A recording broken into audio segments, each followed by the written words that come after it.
हाँ देखो बेटे, class 10th subject political science, chapter number 2, topic how is federalism practice. यानी ये जो फेडरलिज्म है ये कैसे अमल में लाया जाता है, इसको कैसे अपनाया जाता है। Federalism means sharing of power between different levels of governments in India. यानी फेडरलिज्म का मतलब है बेटे कि पावर को, इख्तियारात को बांटना, मुख्तलिफ लेवल की जो हुकूमतें हिंदुस्तान में है उनमें ये इख्तियारात ट्रांसफर करना है, नीचे तक लाना है। Federalism is not only written in the constitution but also practiced through different methods, ways to maintain unity, cooperation and strong governance. Federalism ये नहीं है कि ये कोई लिखी हुई चीज है, लिखा के हमने रखा है कॉन्स्टिट्यूशन में, नहीं, बल्कि इसको हम तजुर्बे के लिए, प्रैक्टिस के लिए डिफरेंट मेथड्स या तरीकों से या मेथड्स या वेज के जरिए टू मेंटेन यूनिटी, ताकि हम इत्तेहाद कायम करें, कोऑपरेशन कायम करें एंड स्ट्रॉन्ग गवर्नेंस, और अच्छी हुकूमत बने। और अच्छी हुकूमत के लिए ये चीजें करना पड़ता है। Creation of 3 levels types of governments.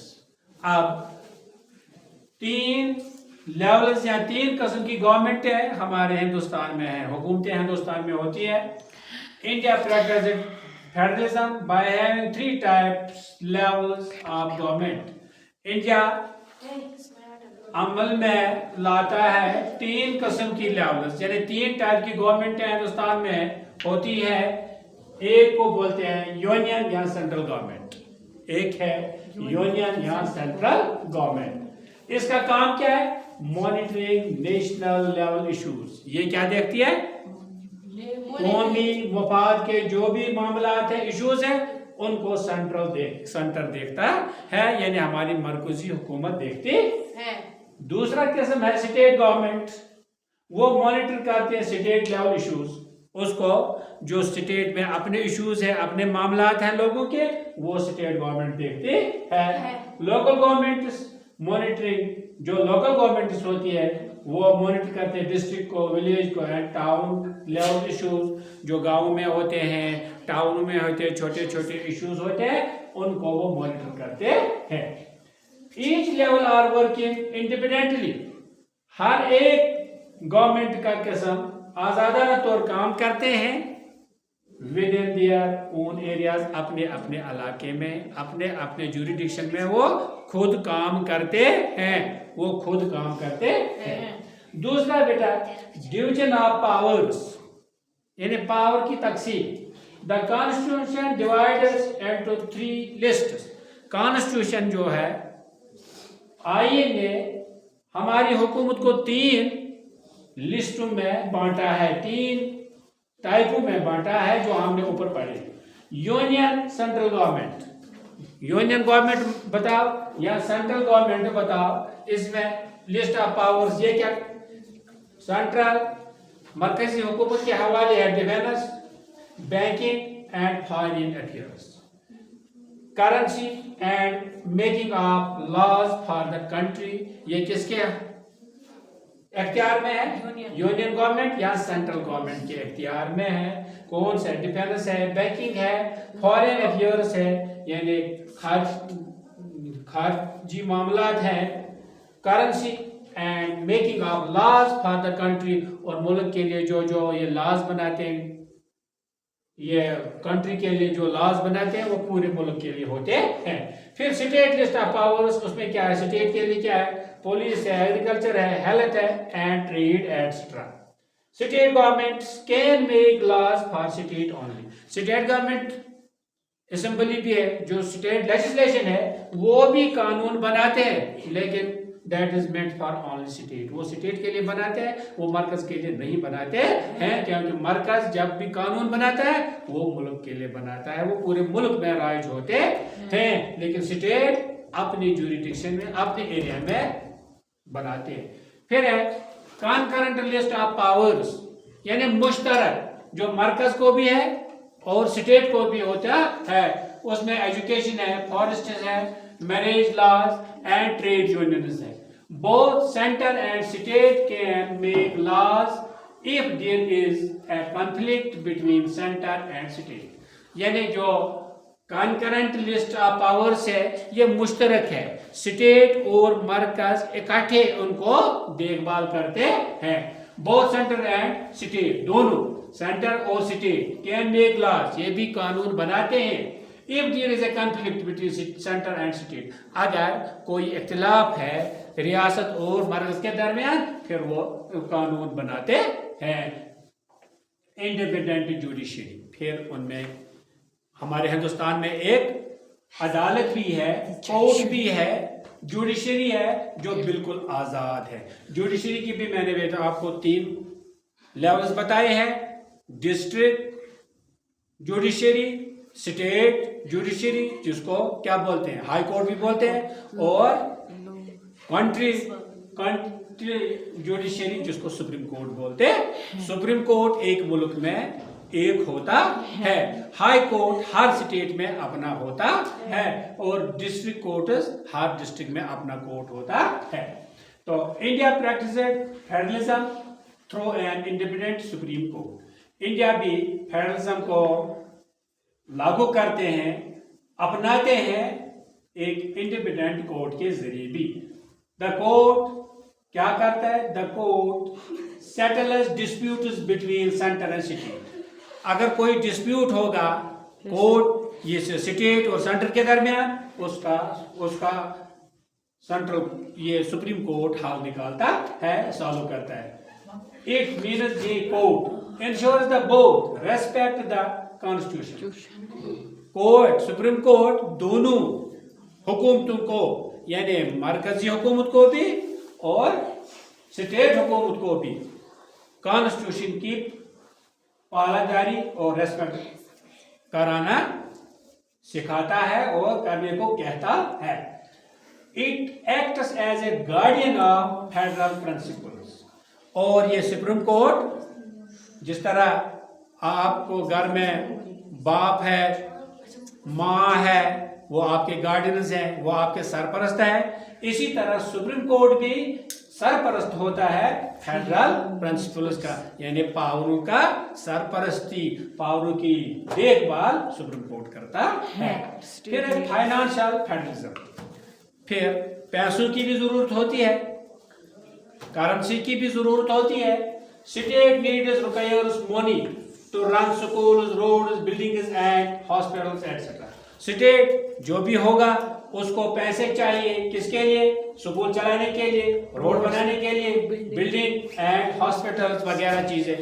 इसके लिए क्या है? द फाइनेंशियल कमीशन डिसाइड्स, और इसके लिए एक कमीशन है जिसको फाइनेंशियल कमीशन कहते हैं, और जिसकी सरबराही, जिसको हम क्या फाइनेंस मिनिस्टर हमारी ये निर्मला सीतारमन जी जो इसकी हेड है इस वक्त कंट्री लेवल पर, फिर वो इनको क्या करते हैं? वो how much money the centre will give provide to the state, कितना पैसे सेंटर देगा किनको? स्टेट को। एक दूसरा, how funds will share fairly, कैसे इंसाफ के साथ फंड्स हम देंगे स्टेट को। This helps to maintain cooperation between centre and state, और ये फाइनेंस कमीशन इससे क्या होता है? ये एक इत्तेहाद कायम करता है सेंटर और स्टेट के दरमियान। फिर है फॉर्मेशन ऑफ लिंग्विस्टिक स्टेटस, और उसके बाद जुबान पर भी कुछ स्टेटस बनाए गए हैं। After independence status were reorganized on the basis of language in 1950s। 1950 में क्या हुआ? जब हमारे मुल्क ने आज़ादी अंग्रेज़ों से ली, उस वक़्त लैंग्वेज यानी ज़ुबान दहानी पर, लैंग्वेज पर स्टेट्स को डिवाइड किया गया है। फॉर एग्जांपल आंध्र प्रदेश, इसकी ज़ुबान तेलुगु है, महाराष्ट्र ये मराठी है, पंजाब पंजाबी ये इन्हीं जुबानों पर ये स्टेट वजूद में आए हैं। इससे क्या होता है, this help us for respecting regional identities. इससे ये होता है कि मरकज और पूरा मुल्क रेस्पेक्ट करता है इलाकाई आइडेंटिटी जो है, उनकी अपनी जो सालमियत है, उनका कल्चर है। रिड्यूस कन्फ्लिक्ट, और कन्फ्लिक्ट इससे ख़त्म हुई। स्ट्रेंथन यूनिटी, और उन्होंने कॉपरेशन इत्तेहाद को मजबूत किया। फिर एक कोएलिशन गवर्नमेंट। कोएलिशन गवर्नमेंट क्या होता है? Coalition government means when no single party gets majority in Lok Sabha. जब कोई पार्टी, जितनी बहुत सारी पार्टियां इलेक्शन लड़ती हैं, जब कोई पार्टी मेजॉरिटी हासिल नहीं करती है लोकसभा इलेक्शंस में, फिर क्या होता है, different parties form coalition government. फिर डिफरेंट पार्टीज आपस में मिलते हैं हुकूमत बनाने के लिए, तो उसको बोलते हैं कोएलिशन गवर्नमेंट। उसको क्या बोलते हैं? Coalition government. उर्दू में हम बोलेंगे मिली जुली सरकार। यानी बहुत सी पार्टियां मिली हुई है और वो फिर मरकज में हुकूमत बनाते, उसको बोलते हैं कोएलिशन गवर्नमेंट। और जो आज की हमारी मरकजी सरकार है, जिसकी सरबराही मोदी जी करते हैं एज ए प्राइम मिनिस्टर, वो भी कोएलिशन गवर्नमेंट है। National parties have to work with state level parties. जो ये नेशनल पार्टीज होते हैं, उनको फिर काम करना पड़ता है स्टेट पार्टियों के साथ। Centre must listen to state demands, और सेंटर को सुनना होता है स्टेट की डिमांड्स क्या है, मांगे क्या है। This improve the practice of federalism. इससे ये फेडरलिज्म बहुत मजबूत होता है लागू करने में। फिर है डिसेंट्रलाइजेशन ऑफ पावर्स, यानी तो इससे पहले बेटा मैं आपको बताऊंगा आगे जाने से, अगर सरस क्लासेस वीडियो अगर आपको पसंद भी आया तो फिर लाइक भी करना, शेयर भी करना और सब्सक्राइब भी करना, दूसरों तक भी पहुंचाना। Decentralisation of powers in 1992 powers को मरकज से और स्टेट से नीचे लाया गया, यानी ग्राउंड लेवल पर। 1992 में 3rd and 74th 74वीं अमेंडमेंट्स में क्या हुआ, उन्होंने लोकल बॉडीज क्रिएट की, रूरल और अर्बन एरियाज के लिए लाए। रूरल एरियाज के लिए ग्राम पंचायत बनाए गए, ब्लैक समिति बनाए गए, जिला परिषद बनाए गए। अर्बन यानी शहरी इलाकों के लिए म्यूनिसिपल कॉर्पोरेशन बनाई गई। इनका काम क्या बेटा, local bodies handle water supply, cleanliness, roads, local developments. This brings government closer to people for strengthening and improving democracy. आज आप देखते हैं पानी की क्राइसिस भी नहीं है, फूड की क्राइसिस भी नहीं है, रोड की क्राइसिस भी नहीं है, स्कूलों की क्राइसिस भी नहीं है, हर जगह स्कूल है। ये इन्हीं लोकल बॉडियों से हुआ है कि ये अपने अपने के इलाके में देखते हैं कौन कौन सी प्रॉब्लम है। मरकज ने भी फंड्स ट्रांसफ़र किए स्टेट को, स्टेट ने इन बॉडियों में किया है। आज थोड़ा हमें बहुत अच्छी डेवलपमेंट भी देखने को मिलती है। ये वजह यही है कि जब पावर्स को डिसेंट्रलाइज किया गया। Why practising federalism is important. अब फेडरलिज्म को लागू करना ये क्यों इतना जरूरी है? Practicing